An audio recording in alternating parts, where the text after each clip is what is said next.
Students, good morning. तो आज आगे देखते हैं एटम्स एंड मॉलिक्यूल्स में। हमने इंट्रोडक्शन देख लिया, कुछ थ्योरीज पढ़ ली थी साइंटिस्ट की है। आज हम देखते हैं कि atoms, atomic mass, molecules, molecular mass, mole concept, ये सारी चीजें क्या होती है। So let's start with atoms. What is atom? मैंने बता दिया है आपको पहले भी बहुत बार कि वो स्मॉलेस्ट यूनिट होता है किसी भी एलिमेंट का, है ना। तो it is the smallest unit of matter which may or may not have an independent existence but always takes part in chemical equations. Atoms किसी भी मैटर का, सॉलिड, लिक्विड, गैस, एनीथिंग, सबका क्या होता है, किसी भी मैटर का स्मॉलेस्ट पार्ट होता है।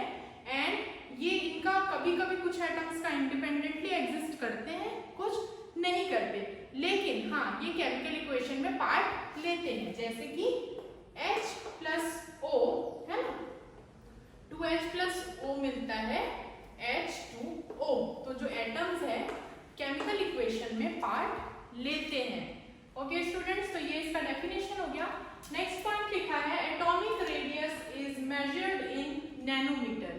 जो एटॉमिक रेडियस है दैट मींस ये मान लो एक एटम है, ठीक है, तो इसका जो रेडियस है दिस पार्ट, तो इसका रेडियस जो है वो नैनोमीटर में मेजर किया जाता है। नैनोमीटर कितना होता है आपको पता होगा?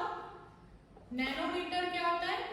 1 nanometre is equals to 10 raise to the power -9 metre upon decimal में, ठीक है, क्योंकि एटम की साइज बहुत छोटी होती है, इसीलिए जो यहाँ पर भी देख लो उसकी साइज कितनी होती है, उसका जो रेडियस है उसको हम इससे मेजर करते हैं, ठीक है, नैनोमीटर। और 1 नैनोमीटर कितना होता है? 10 raise to the power -9 metre, इतना छोटा होता है। Okay, so atomic radius is measured in nanometre, ये यूनिट है। Now let's come to the next topic which is symbol of atom of various element. मतलब बहुत सारे एलिमेंट्स होते हैं ना, तो कुछ एलिमेंट्स एक एटम से बना होता है, कुछ 2 से, कुछ 3, कुछ 8, कुछ 9, है ना। तो जो अलग अलग एलिमेंट्स है उनके एटम्स होते हैं, हम उसको रिप्रेजेंट कैसे करते हैं, उनका सिंबल क्या होता है। यहाँ पर हम 3-4 पॉइंट्स के बेस पे देखेंगे। हर एलिमेंट, एटम अलग अलग टाइप से रिप्रेजेंट किया जाता है। जैसे कि हम बात करते हैं first point, if symbol has 1 or 2 letters then what.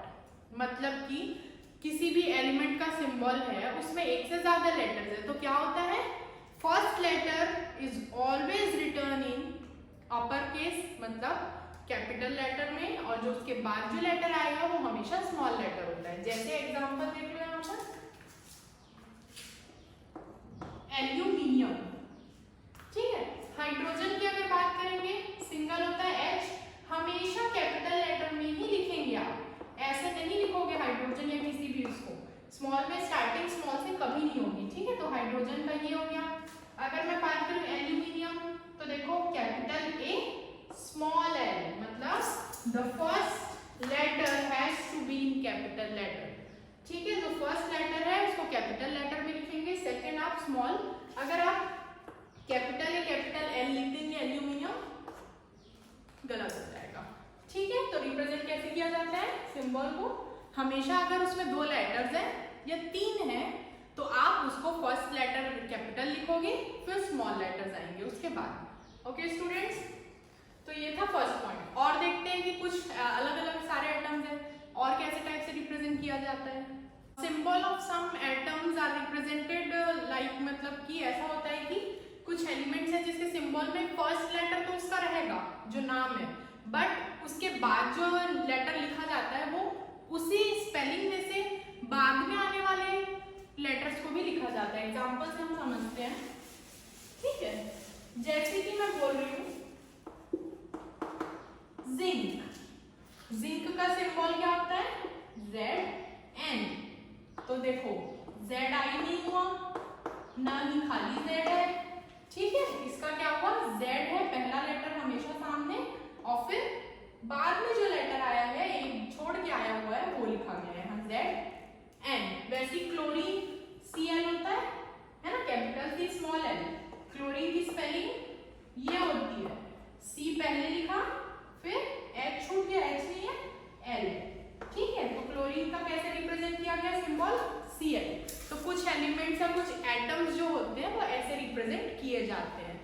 उसके अलावा कुछ एटम्स ऐसे हैं जिसका नाम जो अपने जिनका सिंबल है वो उनके लैटिन नेम, ग्रीक नेम या साइंटिफिक नेम बोल सकते हैं, उसके बेस पे पड़ा हुआ है। जैसे कि हम बात करते हैं आयरन, आप सबको पता है ना? आयरन का सिंबल क्या होता है? Fe। अब बोलोगे आप आयरन तो IRON आयरन है ना, आयरन और Fe का तो कोई रिलेशन ही नहीं दिख रहा है, हम कैसे बताएंगे सिंबल ये आयरन का है? तो जो आयरन का ग्रीक नेम है, लैटिन नेम है, दैट इज फेरम, Fe, ठीक है, FeRRUM।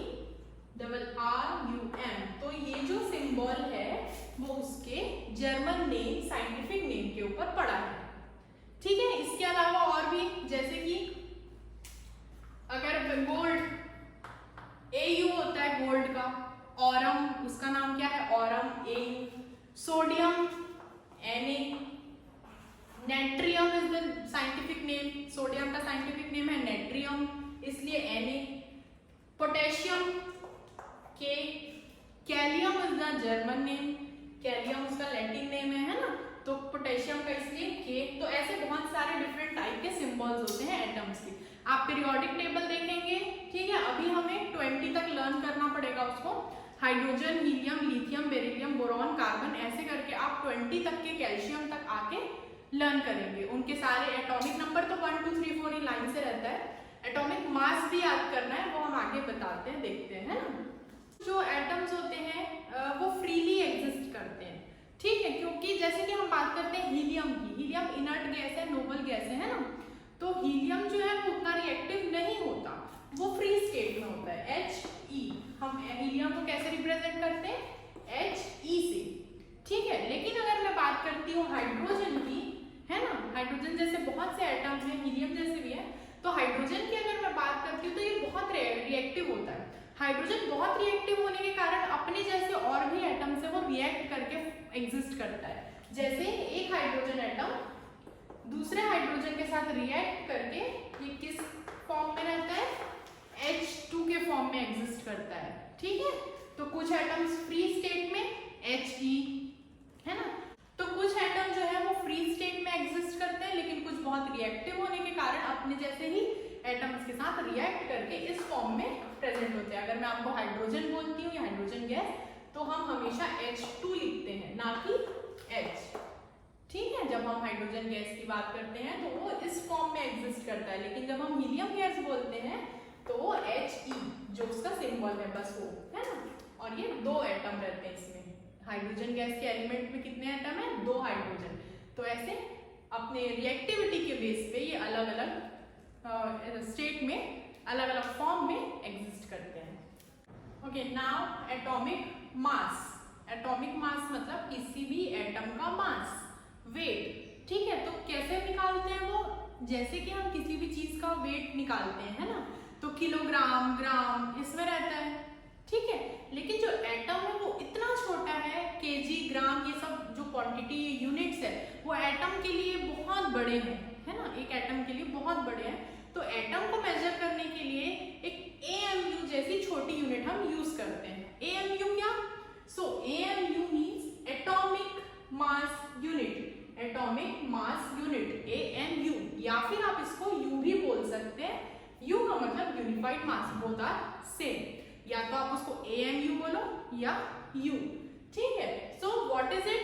It is the standard unit for measurement of atomic mass. किसी भी एटम का मास, है ना, किसी भी एटम का मास निकालने के लिए, मेजर करने के लिए हम ये यूनिट यूज करते हैं, ये स्टैंडर्ड यूनिट माना गया है। इसकी वैल्यू कितनी होती है? तो 1 AMU is equal to 1.67 into 10⁻⁻27 kilogram, ठीक है। तो एक एटॉमिक यूनिट मास या 1 U की वैल्यू होती है 1.67 into 10⁻⁻27 किलोग्राम, जो कि this is near about mass of 1 proton और या फिर मास ऑफ 1 न्यूट्रॉन, इतना होता है, ठीक है, अप्रोक्सीमेटली, लगभग। तो एक प्रोटॉन का मास अगर लोगे तो भी इतना रहता है, अगर एक न्यूट्रॉन की मास की 1.67 into 10⁻⁻27 kg, ये उसका क्या होता है? मास होता है, ओके। नाउ इसका देखते हैं कि मेजरमेंट इसका निकाला कैसे गया है। ठीक है, तो जो कार्बन एटम होता है, ठीक है, आपको पता है कार्बन के बहुत सारे एलोट्रॉप्स होते हैं, आइसोटोप्स, है ना। तो जो कार्बन का एलोट्रॉप है, हर मतलब एक पर्टिकुलर एटम का एक मास होता है, लेकिन कार्बन के बहुत सारे एलोट्रॉप्स हैं और सभी का मास अलग अलग है। लेकिन जो कार्बन का आइसोटोप है जिसका मास है 12, जो हम सभी जगह यूज करते हैं, आपको पता होगा कार्बन का एटॉमिक मास बोलने से आप 12 भी बताते हैं सब, तो ये बहुत स्टैंडर्ड एटम है, कार्बन का स्टैंडर्ड आइसोटोप है जो हम यूज करते हैं। इसी से ही AMU निकाला गया है, डिराइव किया गया है, वो आगे देखते हैं क्या होता है। तो यहाँ पर एक पॉइंट लिखा है, देखो, 1 एटॉमिक मास यूनिट मतलब 1 AMU is a mass equal to exactly 1/12 मतलब 1/12 the mass of 1 atom of carbon, मतलब कार्बन 12 है ना। तो उस कार्बन का एक एटम अगर लूंगी तो उसका जो 12th पार्ट है उतना होता है 1 AMU।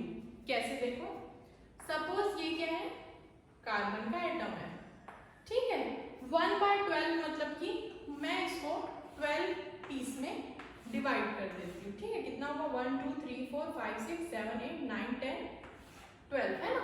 अगर मैं इसको एक कार्बन एटम को लूंगी और क्या करना है, इसको 12 पार्ट में काटना है, ऐसा पॉसिबल नहीं है, हम एज्यूम करेंगे, बहुत छोटा होता है एटम, ऐसे हम काट नहीं सकते उसको, बट एज्यूम करते हैं कि एक कार्बन एटम को अगर मैं 12 इक्वल पार्ट्स में डिवाइड करती हूँ तो जो एक पार्ट है इसमें से, सपोज मैंने एक टुकड़ा निकाल लिया, जैसे पिज्जा आप कट करते हैं ना, 6 पार्ट है तो 6th पार्ट, एक भी कोई भी एक पार्ट निकालो, तो वैसे कार्बन को मैंने 12 पार्ट में डिवाइड किया, उसका एक पार्ट निकाल लिया, तो इसका जो मास होगा, इसका जो वेट है, that is equal to 1 AMU।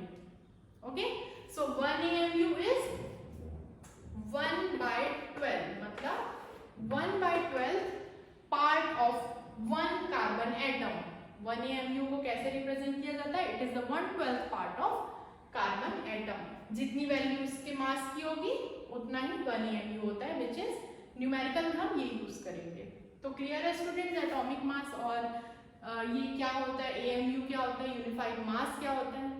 ये डाउट होगा आपको अगर कि मैम कार्बन ही क्यों चूज किया, स्टैंडर्ड के लिए कार्बन को ही क्यों चूज किया गया, हमारे पास तो बहुत सारे एटम्स हैं।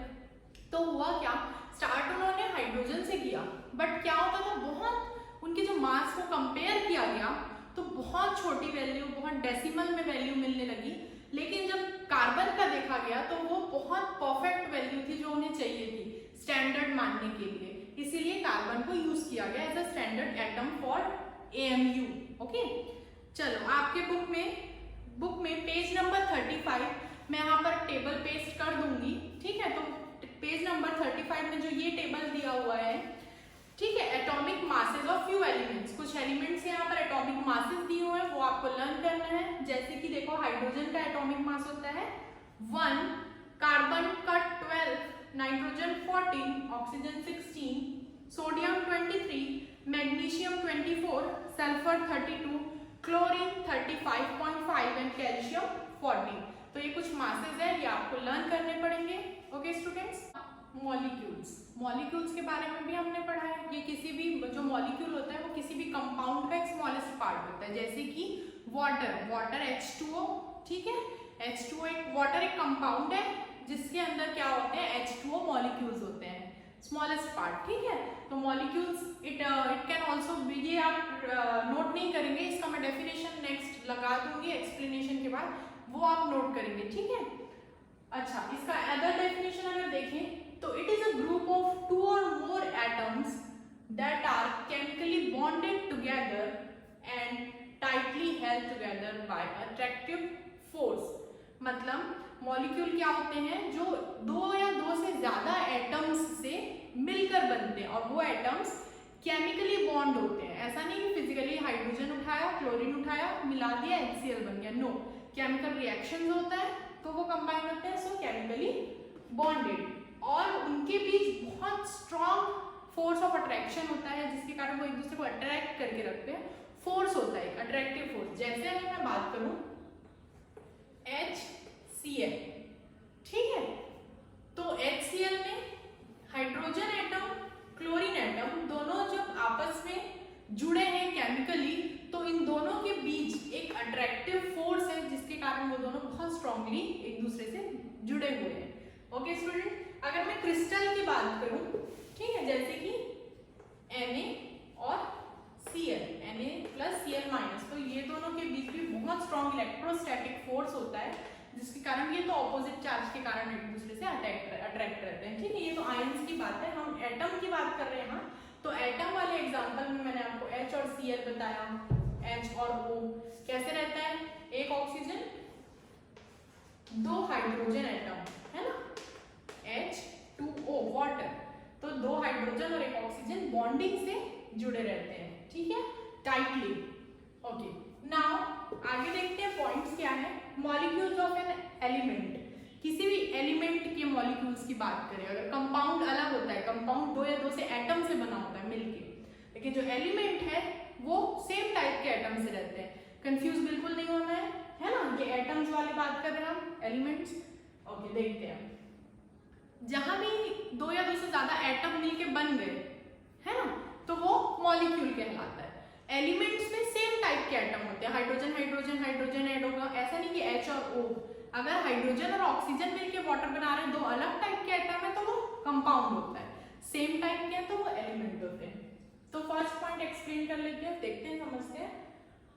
The molecules of an element, किसी भी एलिमेंट का molecules are constituted by same type of atom, जैसे कि hydrogen molecule, hydrogen element H2 element, इसके मॉलिक्यूल है ये H2, है ना। अगर इसकी बात करूं तो ये H एटम H, तो ये hydrogen atom hydrogen atom same type of atom से मिलके बने, यही बोल रहा है। The molecule of an element, किसी भी एलिमेंट का molecule constituted by same type of atom. Second point देखो, अच्छा इसके अलावा देखो, मैंने जैसे कि आपको बताया कुछ जो एलिमेंट है वो एक ही एटम से बने हैं, है ना, जैसे हीलियम का जो है तो He, ठीक है। अगर मैं बात कर रही हूँ हाइड्रोजन तो वो H2 होता है। ऑक्सीजन की बात करें O2, ठीक है। ओजोन O3, ओजोन पता होगा आपको, ओजोन लेयर अर्थ में रहता है जो यूवी रे से प्रोटेक्ट करता है, सब जानते हो। O3 उसका फॉर्मूला है। तो इसमें क्या होता है, 3 ऑक्सीजन एटम एक दूसरे से कंबाइन होते हैं। ओके स्टूडेंट्स, सो O3, या अगर मैं सल्फर की बात करूं तो ये 8 सल्फर एटम से मिलके बनते हैं, तो S8 इसका फॉर्मूला हो गया, ठीक है। तो यही बोल रहा है ये। सेकेंड पॉइंट देखो, the number of atoms constituting a molecule is called its atomicity. What is atomicity? अगर हीलियम को देखा जाए तो He एक ही है, इसको अगर एक ही है तो mono atomic, mono means single. तो हीलियम के लिए क्या है, हीलियम का एटॉमिसिटी क्या है, 1 है। हीलियम में कितने एटम्स हैं, 1 है, तो इसका बोलेंगे हम इसको मोनो एटॉमिक। हाइड्रोजन की एटॉमिसिटी कितनी है, 1 2, H2 है ना, तो इसकी एटॉमिसिटी 2 है। जिसके 2 होते हैं उनको क्या बोलते हैं हम, डाई, तो this is diatomic. Oxygen O2 कितने होते हैं इसके, 2, ऑक्सीजन की एटॉमिसिटी 2 है, इसको भी हम डाई एटॉमिक बोलेंगे। सल्फर 8 है ना, इसको हम बोल सकते हैं पॉली एटॉमिक, मतलब 1 2 3 से ज्यादा होता है तो हम उसको बोलते हैं पॉली एटॉमिक। पॉली मीन्स बहुत सारे एटम्स मिलकर एक एलिमेंट जब बनता है तो वो पॉली एटॉमिक होता है, ठीक है। 3 है तो ट्राई, 4 है तो टेट्रा, ऐसे ये बनता है, ठीक है। तो एटॉमिसिटी कितनी हो गई, 1 2 3, या फिर सल्फर की अगर देखें तो 8, ऑक्सीजन की 3 भी है, ऑक्सीजन की 2 होती है, ओजोन की 3 होती है, ठीक है स्टूडेंट्स। अब अगर देखें हम मॉलिक्यूल्स ऑफ, फर्स्ट हमने देखा मॉलिक्यूल्स ऑफ एलिमेंट, एलिमेंट के मॉलिक्यूल्स मतलब कि जहां सेम टाइप के एटम मिलते हैं और एक मॉलिक्यूल होता है, ठीक है, वो एलिमेंट्स होते हैं। कंपाउंड में तो डिफरेंट टाइप के एलिमेंट्स मिलके बनते हैं, है ना।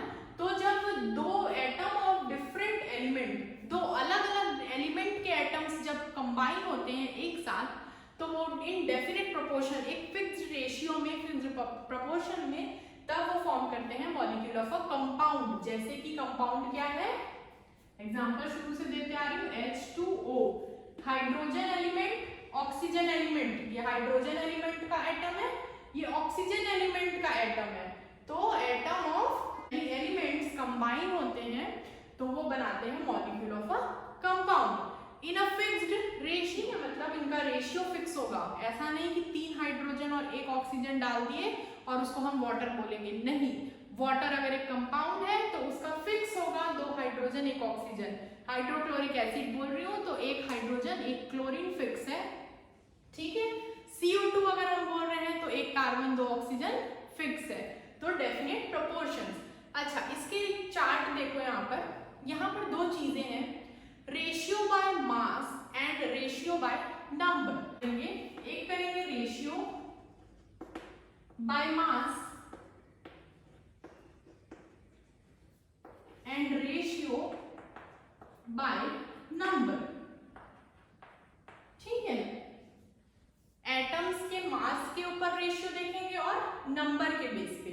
अगर मैं बात करूं H2O की, किसकी, H2O कंपाउंड की, तो रेशियो बाय मास क्या होगा, मास की बात करेंगे। हाइड्रोजन का मास, एक हाइड्रोजन एटम कितना होता है, 1U होता है। एक ऑक्सीजन का एटॉमिक मास होता है 16U, ठीक है। कितने हैं इसमें, वाटर में हाइड्रोजन कितने हैं, 2, तो 2U। रेशियो ऑक्सीजन का, एक ही ऑक्सीजन है और एक का कितना होता है 16U। हम लोग इसको सबसे सिंपल फॉर्म में लिखेंगे, ये कट हो जाएगा, 2 1 2, 2 8 16, तो इसका क्या आ गया, वाटर का 1:8 आ गया, ठीक है। अब अगर हम बात करते हैं CO2 की, एक कार्बन का मास कितना होता है, 12 होता है। एक ऑक्सीजन का 16 होता है, 2 ऑक्सीजन का 32 होगा। ये भी सिंपल हो जाएगा 4 के टेबल से, 4 3 12, 4 8 32। तो इसका CO2 का क्या है, ratio by mass fixed proportion 3:8 है। क्लियर है स्टूडेंट्स, रेशियो बाय मास मतलब हम एलिमेंट्स जो है उसके मास का रेशियो करेंगे। अब यहाँ पर रेशियो बाय नंबर मतलब नंबर पे, हाइड्रोजन और ऑक्सीजन 2 टाइप के एलिमेंट है, एक का है हाइड्रोजन 2 है, 2:, ऑक्सीजन 1 है वहां, तो 2:1, 1 कार्बन ऑक्सीजन 2, तो 1:2। Ammonia NH3, ratio by number, एक नाइट्रोजन हाइड्रोजन 3, 1:3। अगर यहाँ पर मान लो एग्जाम्पल, यहाँ मैंने ऑक्सीजन भी दे दिया तो ये 1 ऐड कर लोगे उसमें, ठीक है, रेशियो निकालने के लिए। तो ये हो गया ratio by number and ratio by mass. Atoms and molecules तो हो गए। Now ions. आयंस क्या होते हैं, तो जो चार्ज्ड पार्टिकल्स होते हैं उसको हम बोलते हैं आयंस, जिसमें पॉजिटिव या नेगेटिव चार्ज लगा होता है, हम उसको बोलते हैं आयंस। जैसे compound composed of metal and non metal contain charge particles. Charge species होते हैं किसी भी मेटल या नॉन मेटल में, चार्ज स्पीसीज से मिलकर बनते हैं, उसी चार्ज स्पीसीज को हम बोलते हैं आयंस। कैसे, एक बेस्ट एग्जांपल हम देख लेते हैं, ठीक है। NaCl, ठीक है, सब खाते हैं, नमक जो हम खाते हैं NaCl, तो वो बना होता है Na+Cl माइनस, जब मिलते हैं तब वो बनाता है NaCl। तो ये क्या कर रहा है, कंपाउंड है which composed of charge species. Charge species क्या क्या है, Na+Cl-, इसमें पॉजिटिव चार्ज है, इसमें नेगेटिव चार्ज है। यहाँ पर जो प्लस या माइनस रहते हैं हम उसको चार्ज बोलते हैं। जब ये लगता है तो ये चार्ज पार्टिकल कहलाता है और इसको ही हम आयन बोलते हैं, ठीक है। अच्छा, कैसे बनते हैं भाई आयन, तो सपोज एक एटम है, एक एलिमेंट है, ठीक है, A।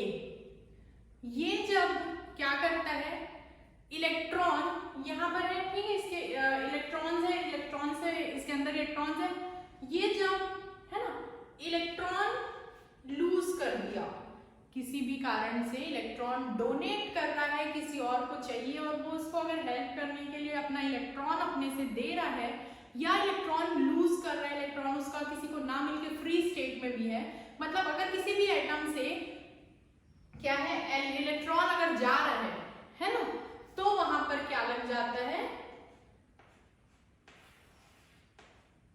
Positive charge. क्या लग जाता है, पॉजिटिव चार्ज। जब भी कोई एलिमेंट या एटम एक इलेक्ट्रॉन डोनेट करता है तो उसमें आ जाता है पॉजिटिव चार्ज। और जब वो क्या करेगा, मान लो कि यहां पर है, ठीक है, ये पार्टिकल क्या कर रहा है, इलेक्ट्रॉन ले रहा है, इसको इलेक्ट्रॉन की, इसे इलेक्ट्रॉन की नीड है, ठीक है, ये रिसीव कर रहा है, बोरो कर रहा है किसी से इलेक्ट्रॉन, ले रहा है, तो इसमें आ जाएगा नेगेटिव चार्ज। तो ये बन गए चार्ज पार्टिकल या फिर आयंस। ओके स्टूडेंट्स, इलेक्ट्रॉन जब ट्रांसफर होता है या लूज होगा तो पॉजिटिव चार्ज, गेन करेगा तो उसमें नेगेटिव चार्ज आ जाता है, ठीक है। पॉजिटिव चार्ज पार्टिकल्स को हम बोलते हैं कैटायंस, नेगेटिव चार्ज वाले पार्टिकल को हम बोलते हैं एनायंस, ठीक है। ये होते हैं प्लस चार्जेस, जिसमें भी वो होते हैं कैटायंस, माइनस चार्ज वालों को हम बोलते हैं एनायन। यहाँ पर क्या है, कैटायन Na प्लस कैटायन है, Cl माइनस एनायन है, क्लियर है। अच्छा, इसके अलावा जरूरी नहीं कि वो एक ही इलेक्ट्रॉन गेन कर रहा है या लूज कर रहा है, दो भी कर सकता है, जितना भी हो सकता है रिएक्टिविटी पे डिपेंड करता है, ठीक है। वो एक इलेक्ट्रॉन भी गेन कर सकता है, लूज कर सकता है, दो भी, तीन भी। तो अगर सपोज वो एक इलेक्ट्रॉन कर रहा है तो वहां पर प्लस चार्ज, वन यहाँ मल्टीपल में रहता है, दिखता नहीं है, ठीक है, एक ही है ना। अगर वो दो इलेक्ट्रॉन लूज कर रहा है ना, कितने इलेक्ट्रॉन्स, ए जो है वो दो इलेक्ट्रॉन लूज कर रहा है, तो वहां पर दो पॉजिटिव, कैसे लिखेंगे, A2+, ठीक है। तीन दे रहे हैं तो A के ऊपर आ जाएगा 3+। अब वैसे अगर वो गेन कर रहा है, मतलब इलेक्ट्रॉन ले रहा है, एक लिया तो नेगेटिव, दो लिया तो 2 नेगेटिव, तीन अगर ले रहा है तो 3 नेगेटिव। इसको देख के आप बता सकते हो कितना इलेक्ट्रॉन गेन किया, देख के बता सकते हो कितना इलेक्ट्रॉन लूज किया। अच्छा, इसके बाद एक पॉइंट आता है स्टूडेंट, जब एक ग्रुप ऑफ एटम, दो डिफरेंट एटम्स हैं, कंबाइन होते हैं और वो अगर चार्ज बनाते हैं तो उसको हम बोलते हैं पॉलीएटॉमिक आयन। पॉलीएटॉमिक मतलब ज्यादा एटॉमिक एटम्स, पॉलीएटॉमिक आयन, क्योंकि वो चार्ज पार्टिकल है। जैसे कि एग्जांपल में देखो, हाइड्रोनियम आयन, क्या होता है, हाइड्रोनियम आयन बोलते हैं इसको, सॉरी यहाँ पर प्लस चार्ज, अभी आयन बना नहीं, अब ये आयन बन गया क्योंकि इसमें चार्ज आ गया। तो दिस इज हाइड्रोनियम आयन, ये ग्रुप ऑफ एटम है, एक ही एटम है इसमें, तो है ना, यहाँ दो एटम है, तो ग्रुप ऑफ एटम जब चार्ज में लगते हैं, चार्ज पार्टिकल बन जाते हैं, तो हम इसको बोलते हैं पॉलीएटॉमिक आयंस। इसको हम पॉलीएटॉमिक आयन नहीं बोलेंगे, ये सिंगल सोडियम का एटम है, ठीक है स्टूडेंट्स। तो ये थे आयंस। नाउ स्टूडेंट्स, यहाँ पर एक वर्ड यूज हुआ है वैलेंसी, आयंस के बाद है वैलेंसी। मतलब क्या, तो वैलेंसी का मतलब यहाँ दिया हुआ है combining power of an element, किसी भी एलिमेंट का कंबाइनिंग पावर को हम बोलते हैं वैलेंसी। मतलब कि वो जो पावर है, वैलेंसी हम यूज इसलिए करते हैं ये पता करने कि एक एटम कितना पावर रखता है, कितना रिएक्टिव है दूसरे एटम से या एलिमेंट से कंबाइन होने के लिए, वो होता है उसकी वैलेंसी। एक चीज है केमिकल फॉर्मूला बनाना, राइटिंग केमिकल फॉर्मूला। कोई भी केमिकल है उसका मतलब कि कंपाउंड है, उसका फॉर्मूला कैसे बनाया जाता है, तो इसके लिए मैंने 10th में एक वीडियो भेजा हुआ है, वही मैं आपको सेंड करूंगी, आप उसको देख के, पर्टिकुलर वो वीडियो है राइटिंग अ केमिकल फॉर्मूला, तो वो आप देखेंगे, आपको जरूरी है, वो आपके बुक में दिया हुआ है। यहाँ पर एक छोटा सा एग्जाम्पल मैं आपको बता देती हूँ, आपके बुक में एक चार्ट है, उसको देख के हम बताएंगे। जैसे कि यहाँ लिख दिया सोडियम क्लोराइड, क्या लिखा है यहाँ पर, सोडियम क्लोराइड। अब बोले इसका फॉर्मूला बताओ, तो आपको पता है क्या, याद रहेगा सबका, नहीं रहता, हम बनाएंगे कैसे। चार्ट में आप देखोगे Na+, सोडियम आयन क्या होगा, Na+, क्लोराइड होगा Cl-। तो जो यहाँ पर रहता है नंबर, इसके आगे 1 है, कुछ नहीं है मतलब 1 है, वो यहाँ पर क्रॉस मल्टीप्लाई हो जाएगा, तो Na का यहाँ का 1 आ गया तो 1 को लिखेंगे नहीं, Cl 1 आ गया 1 को लिखेंगे नहीं, NaCl। जैसे कि हम बात करते हैं H plus O2 minus, water बनाना है, ठीक है, तो H2O बनाना है, हाइड्रोजन।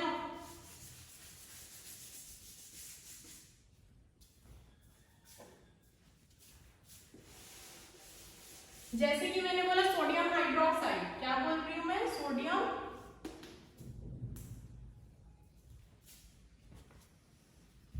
जैसे मैंने बोला सोडियम हाइड्रोक्साइड, ठीक है, तो आप यहां से फॉर्म चार्ट में देखेंगे sodium Na plus, hydroxide OH minus, cross NaOH, ठीक है। एक एग्जांपल और देती हूं, calcium chloride, sorry calcium carbonate. अगर मैंने बोला कैल्शियम कार्बोनेट तो Ca प्लस CO3 कार्बोनेट का होता है CO3 टू Ca2, तो कैल्शियम का आपको चार्ट में मिलेगा Ca2 प्लस, कार्बोनेट का फॉर्मूला CO3 माइनस, तो ये क्रॉस होंगे, ठीक है, क्रॉस होके क्या बना रहे हैं Ca2 CO3, ये 2 भी यहाँ गया तो यहाँ 2, कायदे से बन ये रहा है, लेकिन हम 2 और 2 अगर सेम आयन है यहाँ पर तो दोनों एक दूसरे को कैंसिल करेंगे। अगर यहाँ 2 है, यहाँ भी 2 है, यहाँ 1 है, यहाँ भी 1 है, यहाँ 3 है, अगर यहाँ भी 3 है, तो दोनों एक दूसरे को कैंसिल करेंगे और उनके जगह 1 आ जाता है, CaCO3। इसके बाद एक एग्जांपल देखते हैं, मैग्नीशियम हाइड्रोक्साइड। अगर मैंने बोला मैग्नीशियम हाइड्रोक्साइड, तो मैग्नीशियम होता है Mg, ठीक है, Mg2 प्लस, मैग्नीशियम का क्या होता है Mg2 plus, hydroxide OH minus, तो क्रॉस मल्टीप्लाई होगा, 2 इधर जाएगा इसके साथ, 1 इधर, तो Mg यहाँ तो 1 है, OH2, ओके स्टूडेंट्स, तो 2 यहाँ क्रॉस मल्टीप्लाई होके OH के साथ आ गया। ब्रैकेट क्यों लगाया हमने, ब्रैकेट इसलिए लगाया क्योंकि यहाँ H भी है O भी है और दोनों अलग अलग एलिमेंट है, और जो 2 अगर मल्टीप्लाई होगा तो पूरे के साथ होगा, है ना। अगर यहाँ OH2 लिखूंगी तो ऐसा लगेगा कि जो 2 है वो सिर्फ हाइड्रोजन के साथ मल्टीप्लाई हुआ है, ऑक्सीजन में नहीं इंक्लूड किया जाएगा, इसीलिए ब्रैकेट लगाएंगे तो 2 ऑक्सीजन के लिए भी हो गया, 2 हाइड्रोजन के लिए भी हो गया, तो जो 2 है वो क्या हो गया यहाँ मल्टीप्लाई और 1 यहाँ, तो Mg1 यहाँ क्या है पूछिए, मतलब 1 है, यहाँ 2 है। तो ऐसे हम फॉर्मूला बनाते हैं, इसका वीडियो आप देखेंगे और अच्छे से क्लियर हो जाएगा। Molecular mass, molecular mass means एक मॉलिक्यूल का मास, किसी भी मॉलिक्यूल का मास। अब मॉलिक्यूल कैसे बनता है भाई, एक या दो या दो से ज्यादा एटम्स जब मिलते हैं तो हम एक एक एटम के मास को ऐड कर देंगे, जैसे वाटर में H और O है तो हम H का जो जितने भी H है उसका मास प्लस जितने भी ऑक्सीजन एटम है उसका मास, दोनों को ऐड करेंगे तो पूरे मॉलिक्यूल का मास आ जाएगा। एग्जांपल से समझते हैं, H2O, ठीक है, एक हाइड्रोजन एटम का मास कितना होता है 1U, तो 2 का कितना होगा, यहाँ 2 है तो 2 का कितना होगा 2 × 1 2U, प्लस ऑक्सीजन, एक ऑक्सीजन है और एक का कितना होता है 16U, तो ये हो गया 2U plus 16U is equals to 18U, U unified mass है ना, भूलना मत, तो 18U क्या हो गया मॉलिक्यूल का मास हो गया। अब देखो एक आध एग्जांपल और, HNO3, इस मॉलिक्यूल का मास बताओ भाई, H का कितना होता है 1U, एक हाइड्रोजन का 1U, यहाँ कितने हाइड्रोजन है, एक है तो 1, प्लस नाइट्रोजन, कितने नाइट्रोजन है 1, और एक नाइट्रोजन का एटॉमिक मास कितना होता है 40, प्लस यहाँ एक और चीज है ऑक्सीजन, एक ऑक्सीजन का कितना होता है 16, तो 3 है, 3 का कितना होगा 3 × 16, 3 × 16, ये 63U। एक और एग्जांपल CO2, कार्बन एक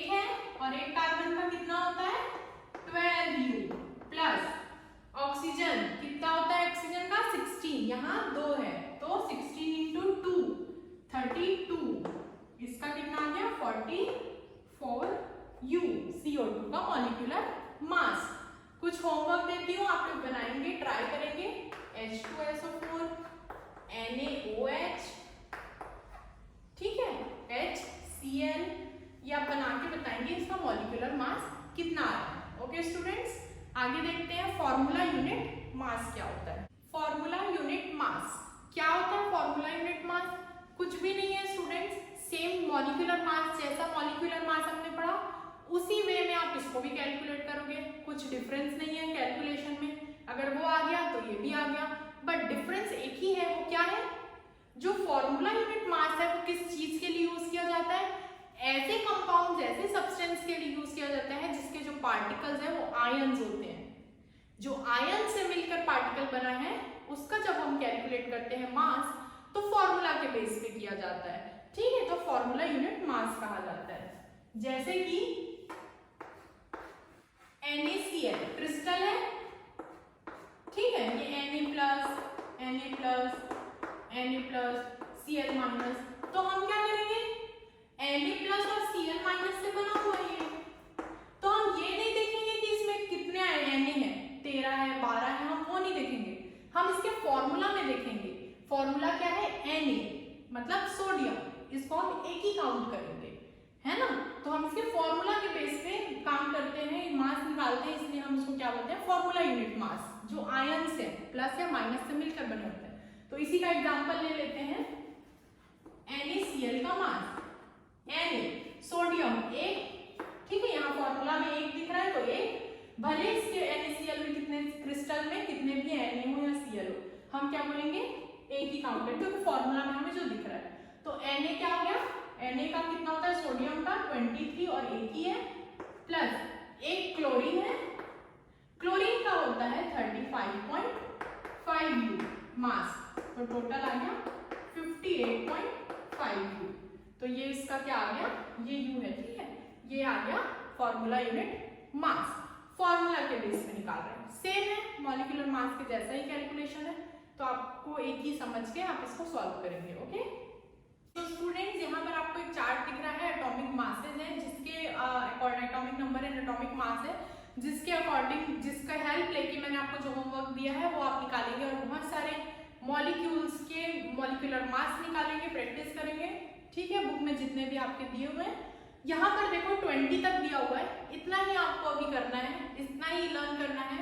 20 जितने 1 से 20 पीरियोडिक टेबल में जो एलिमेंट्स है उसके ही molecular mass, sorry atomic mass आपको याद होने चाहिए, क्योंकि इसमें से ही आपके एग्जाम में आने वाला है। ठीक है, तो आप पूरा कैल्शियम तक याद करेंगे। यहाँ पर एक चीज दिख रही है, जो एटॉमिक मास है ऑर्गन का कितना है? 80 है, ऑर्गन का 40 है, कैल्शियम का भी 40 है, बट ऑर्गन 18 नंबर पे है, कैल्शियम 20 नंबर पे है। दोनों के मॉलिक्यूलर एटॉमिक मास सेम है। तो जब एटॉमिक नंबर डिफरेंट होते हैं लेकिन एटॉमिक मास सेम होते हैं, तो वो एक दूसरे के आइसोबार कहलाते हैं। तो ऑर्गन और कैल्शियम क्या है? आइसोबार्स कहलाएंगे, क्योंकि उनके मॉलिक्यूलर मास 40-40 है, बट एटॉमिक नंबर 18 एंड 20 है। तो क्लियर है स्टूडेंट्स, आप ये लर्न करेंगे और प्रैक्टिस कीजिए। नेक्स्ट क्लास में आपका मोल कॉन्सेप्ट बचा है, वो मैं खत्म कर दूंगी और आप हाफ ईयरली की प्रिपरेशन अभी से स्टार्ट कर दीजिए। ओके स्टूडेंट्स, तो थैंक